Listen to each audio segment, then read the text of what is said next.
Our guest this morning is Senator Marco Rubio. We will be covering a number of topics from tax reform to the impact Hurricane Irma is having on Florida, the impact Hurricane Maria had on Puerto Rico, as well as a wave of sexual harassment allegations that have roiled Hollywood, Washington, and the media. But we start with the president's announcement that he will end temporary protected status for nearly 60,000 Haitians, telling them, in essence, they have 18 months to leave the United States or they will be rounded up and deported. Senator, thank you for coming in. Thank you. I know you were opposed to this idea. You had spoken out and said that temporary protected status should be extended. Yes. What happened? Well, the good news is it's extended for 18 months. The bad news is they've announced their intent to end it at the end of the 18 months. So I think we need to work on now is ensuring that beyond that 18-month period it gets extended. They can always go back and add further extensions to it. But an 18-month is better than a 6-month because it gives us time to make that advocacy. My argument has been twofold. One, it is temporary, right? Temporary protective status. So we either need to figure out a way to make it permanent and say at this point they've been here so long we're going to allow people to, because they're not here illegally, or you need to figure out a way to end it that's responsible, which I don't think would work for two reasons. The first is after that long period of time in this country, legally and working, the roots these people have laid in our community are too deep to lift, and in fact would be damaging to Miami-Dade County as an example, where so many of them now live. Some have started businesses, their kids are well into school, and to suddenly tell them to leave would be very disruptive, not just to them but to their employers, even to their employees. And it's a great community, by the way, which is the argument I've always made. The second is it would be difficult for Haiti to absorb that many people, even a quarter of those people. Haiti's already losing the UN peacekeeping security forces. They're facing a series of other challenges. To, on top of that, force in 20, 30, 40, 50,000 people. It would be catastrophic for Haiti. So just as I recall, the temporary protected status was following the earthquake, correct, which decimated. And then you were followed by, the island has been hit with hurricanes and also had an outbreak of cholera by UN peacekeepers that actually brought the cholera into Haiti. So they've had continuing problems. It's not as if it was just the one issue with the earthquake several years ago, 7 years ago. It's what's happening today. But even without that, I think you can look at Haiti's history, spread in the last 30, 40 years. There's never been a time of stability and prosperity. It's been challenged the entire period of time. And so our view on it is twofold. First of all, temporary protective status was put in as a humanitarian measure, but it was also put in as a practical one, because the notion and the reality is that every time Haiti has faced significant challenges of a humanitarian or economic or security nature, it has led to an upsurge in illegal migration. So who's forcing this, though? I mean, why is the president doing this? Well, I think there's a view that temporary protective status is temporary, and at some point when the rationale for the temporary status is gone, earthquake or what have you, so too should the status that was granted. This is a temporary measure, and you don't want to create the precedent for these to become permanent. And I think that's a great policy for the future, but we have to deal with reality, and the practical reality is there are now 60,000 human beings, many of whom have lived in this country for over a decade, some of whom have had kids that came here at 8 and are now 18, enrolled in college. Some have started businesses. We know them. They're our neighbors, and here in our community, to uproot them would be disruptive to Miami-Dade County and Florida, but would be deeply. So you're going to work on trying to have that extended further? Yeah, I mean, there's two ways to do it. One is legislatively. I don't know if we have the votes to do that, and the other is to have the administration extended. I think John Kelly understands this issue very well, and I would hope that he would be an advocate for extending it beyond the 18 months. Let's move on. I want to move on to the Alabama Senate race. Yes. Do you support Roy Moore? I never endorse Roy Moore. I've never met him. I only know him by reputation and by press clipping. Obviously, at this point, I'm not going to, given everything that's been revealed. I find the accusations against him to be incredibly credible. I don't think anything he's done or said in the last 2 weeks has been convincing or effective. And as I said, at this point, there's nothing legally that can be done to remove him from the ballot. That's a decision he would get to make. I do anticipate that if he's elected to the Senate, he will find himself immediately in an ethics situation or some other hearing where perhaps even more will be revealed. And at that point, we'll have to make a decision based on that. I want to play one piece of sound. This is the governor of Alabama, Kay Ivey, speaking recently, saying why she's going to vote for Roy Moore. I certainly have no reason to disbelieve any of them. The timing is a little curious, but at the same time, I have no reason to disbelieve them. But at the same time, the United States Senate needs to have, in my opinion, a majority of Republican votes to carry the day when they have to consider other major decisions. So that's a factor as well. So she said she's going to vote for Roy Moore. The president, we're taping this on Wednesday, the president on Tuesday came out and all but endorsed Roy Moore, saying we do not need a liberal Democrat in that seat. Is this what the Republican Party come to? Is this the nature of our politics, that it's better to have an accused child molester than a Democrat in the Senate? I mean, that's a difficult question that's facing people in Alabama who have to cast this vote, and that's what we need to remember here, and that is he's not been elected yet. He still has to go through an election. Ultimately, the people of Alabama are going to get to vote, and they'll have to make that decision the way you've outlined it now.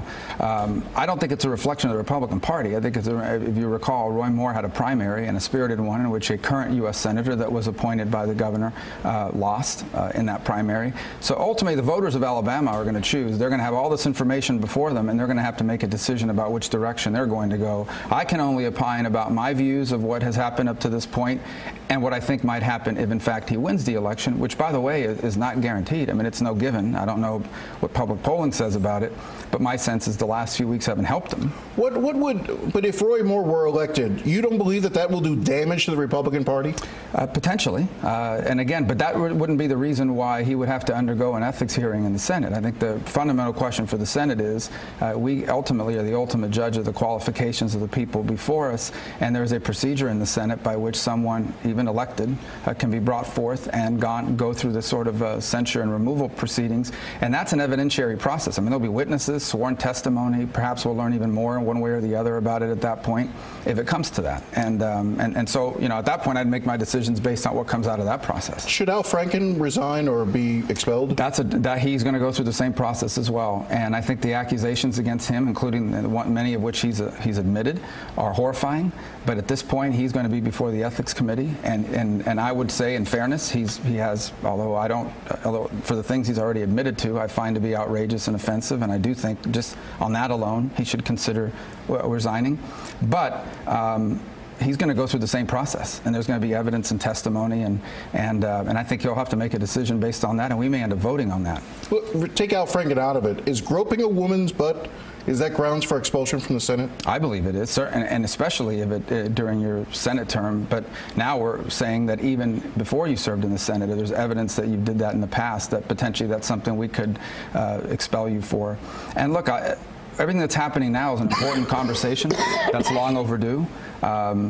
And in our country about what's appropriate. Talk to me more about that. What is this moment that we're in right now? I think it's a moment of reckoning. A lot of this has been occurring for a long period of time and for a variety of different reasons. It never came forward. Sometimes people were afraid to come forward. They thought it would set back their career and no one would believe them, or they didn't want to go through the agony of the public scrutiny that comes with some of that. I think some of it is attitudinal. Even to this day, you see people who say or do things potentially, not do, I've never seen them do, but certainly say things that you find to be offensive. And do you see it in Washington? I haven't personally seen it, but I've certainly read the accounts and of people that have undergone it. And again, this is usually not one of those things you do in front of a crowd of 100 people, although in some cases it sounds like they have. But I always found it to be inappropriate, and that someone sitting in the United States Senate would be conducting themselves in this way with impunity, even if it happened, before they were a member of the Senate. Do you think that it is appropriate for either the House or the Senate to settle cases with taxpayer dollars of sexual harassment, and then to keep them, basically confidential? I don't. And now, I think the rationale that they use for that is if they enter into an agreement where the accuser doesn't want to be publicly revealed, they don't want people to know that this happened to them. That may be one of the cases, but it certainly doesn't look very good to do that.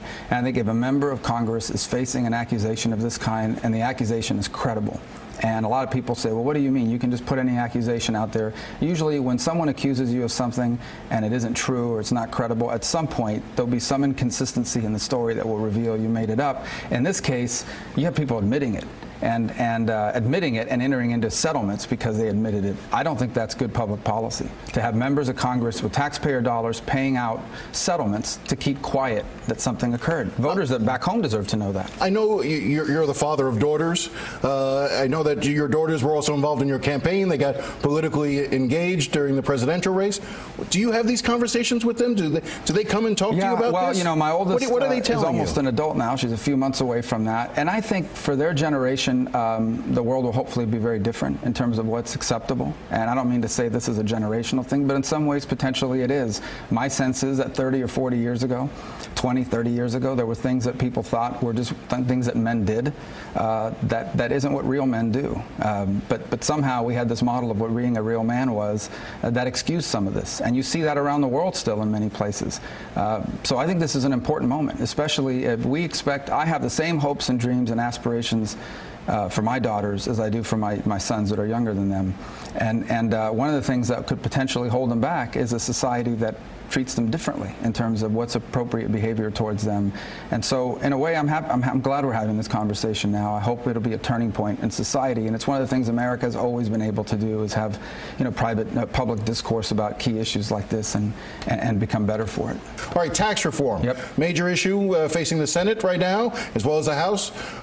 Talk to me about where you see this process going from here. Well, here's where I want it to end up. We need a tax reform plan that does two things, and it has to do both of them. It has to make America more competitive and actually make America the best place in the world for companies to create jobs and grow businesses.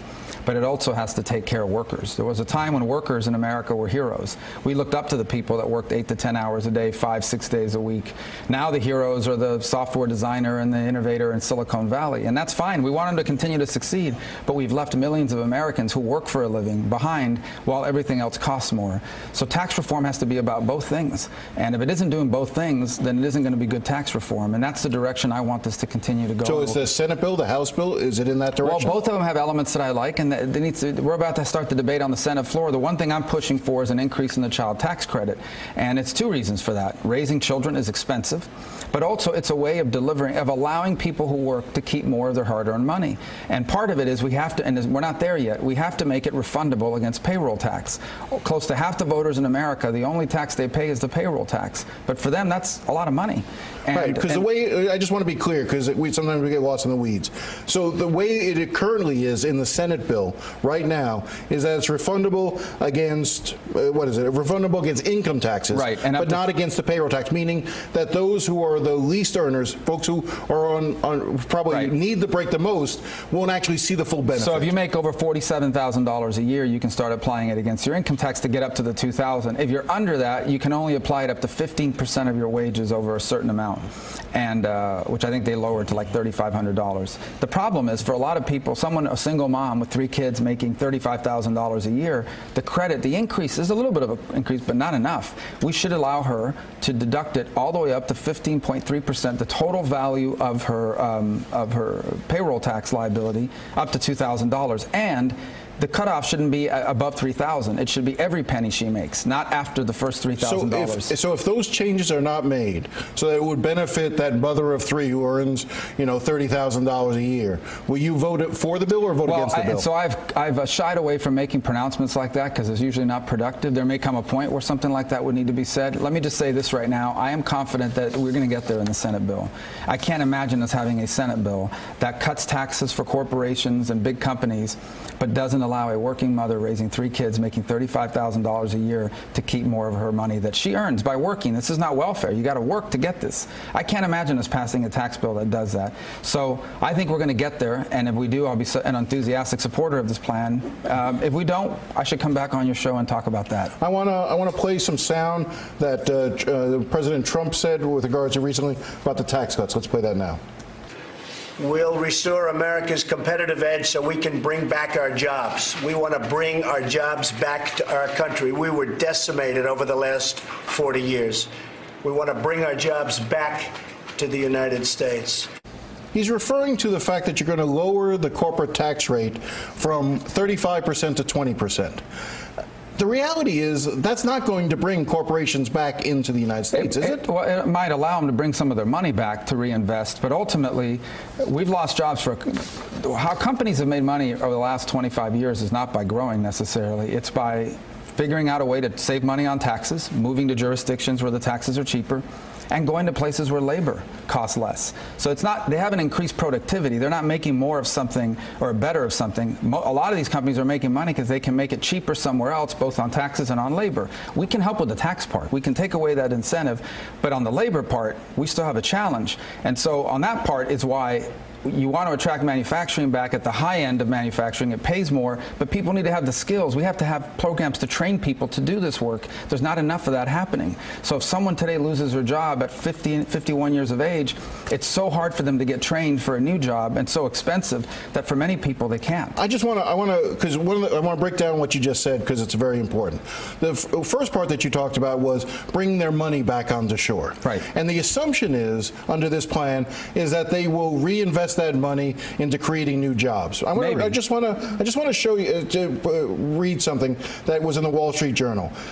Gary Cohn, who's the president's chief economic advisor, spoke at a Wall Street Journal conference for CEOs last week, and the interviewer was Wall Street Journal editor Gerald Baker, asked the executives, this was CEOs in the room, asked them to raise their hands if they plan to invest more of their money into their companies if their tax bills are lowered. And few raised their hands. And Cohen was shocked, and he said, why aren't there more hands up? The executive's response is in keeping with the results of surveys this year by Bank of America. If companies are allowed to repatriate profits from overseas at a lower tax rate, another provision of the bill, most say they would use their funds to pay down debt, buy their own stock, or look for possible mergers. The other thing they're going to do is they're going to speed up automation as well which is another area that you're going to cost. So I don't see. So the president's premise that this bringing this money home is going to create more jobs or stimulate wages. So it's a fallacy. So that's correct. A lot of the companies will take their money back. They'll either pay out in dividends, they'll buy back shares to raise the stock price, they'll pay down debt. And some of them will do that. There's no doubt. I don't dispute that at all. What we're trying to do is take away the disincentive. We're trying to take away the disincentive to investing here in the first place. So if you're starting a new business or you're seeking to expand to a new line of work, you don't want people to say, I'm not doing it in America, I'm doing it in Ireland because I can do it cheaper over there because the taxes are lower. So in that sense, the president's right. That part of it is true. The second point about automation in and of itself does not have to be difficult, does not have to be destructive, because automation requires someone to build the automated system. It will displace the worker that does that job now, but it'll create a new jobs building the machine. That new job building the machine will pay more, but you have to train people with the skills to do that work. And perhaps the skills to do that work exist in another country like Germany that have better job training programs, and in another jurisdiction like Ireland where the taxes are lower. So this is only the tax part of it. That alone will not be enough. But when we talk about the tax rate for corporations being 35%, that's just on the books. The effective tax rate is much lower. Almost no corporations pay 35%. I do not disagree that some of the projections being made about lowering the corporate tax rate are inflated. I personally call for 25%. The president wanted 15. I think that's how we settled at 20. I think it will have a positive economic impact. I don't think it'll be as dynamic as some people think it will be. What's the problem? What's the bigger problem facing working class Americans? Is it their taxes are too high, or their wages haven't kept up with inflation over the year, or their wage stagnation? I think their biggest problem is they don't have money left over at the end of the month to pay for basic goods. That's a wage issue. So it's both a wage and it's a wage issue and a tax issue in some sense. So under this tax plan, because if you cut their taxes, they keep more of their money. But it is ultimately a wage issue. But let's talk about how much money they're going to keep under this plan. As I understand it, an individual who earns maybe $60,000, $70,000 a year might see a $900 benefit in their taxes or in this plan. Does that sound about right? Well, it depends on the child tax credit and all sorts of different dynamics. Right. If you're talking about two singles that are married making $60,000, it may be $900. If they have children, it'll be more. But again, I'm not claiming that a $2,000 child tax credit is going to suddenly make someone, wealthy or prosperous. There's no doubt the wage issue is a big problem, and the reason is we have a service-based economy where a lot of the jobs being created in America, even if you see these job numbers, wages are not going up, and the cost of things are going up. Under Reagan, the corporate tax rate went from 46 to 34%, and according to the Bureau of Labor Statistics, for the 10 years following that, wages went down. Yeah, so because all of that is dependent on the kind of job that's being created. Okay, ultimately, a stock clerk job at Target is never going to pay $80,000 a year, and so while that is not a dead-end job, because any job teaches you, any job, I don't believe there's such thing as a dead-end job. We also have to have a system in place where the stock clerk at a Target or a Walmart can one day become a manager or go into a different profession and make $100,000 a year, but they can't because they have to work full-time. It costs too much to go back to school. They now have kids. If we do not retrain people with 21st century skills, we will never be able to increase wages in America. We have to make those jobs. We have to make sure those jobs are being created here, but we also have to make sure that people can acquire the skills they need for those jobs. All right, let's move on to a couple of other topics. I want to talk about DeFede Johnson, yes. the American soldier who was from here, who died in Niger along with 3 others. You sit on the Senate Intelligence Committee. I know there's not a lot you can sort of say, but what can you tell us? What have you learned in the weeks that have followed? Well, I've learned, first of all, that he was a hero, and I went to that funeral, and just to see that family and the pain they go through is just, I don't. Even around this time of year and Thanksgiving, you just think about those families who are away from their loved ones. This is a young man who grew up in our community. You see the pictures. You recognize some of the places in the background and some of the pictures he took. So it really brought it home. That case involves a lot of elements that include classified operations and why it's been so difficult to kind of disclose some of this publicly. I do believe his family is entitled to all the information.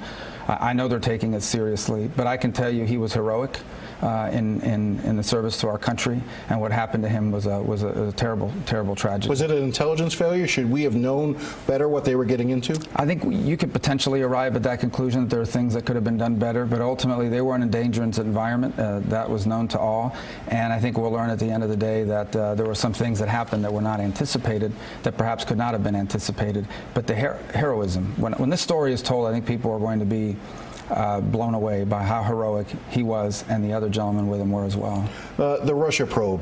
Let's stick with the Senate Intelligence Committee. When do you think it will wrap up, and will there be a clear conclusion as to the Senate Intelligence Committee's work? So it'll wrap up because when we have all the information before us. When do you think that will be? Well, it depends on how cooperative people want to be. And the problem we're having there is that every time we think we know everything about something, something new emerges. And so what we don't want to do is issue a report that's missing things, because then that leads to conspiracy theories and or the idea that somehow we didn't want to do our job.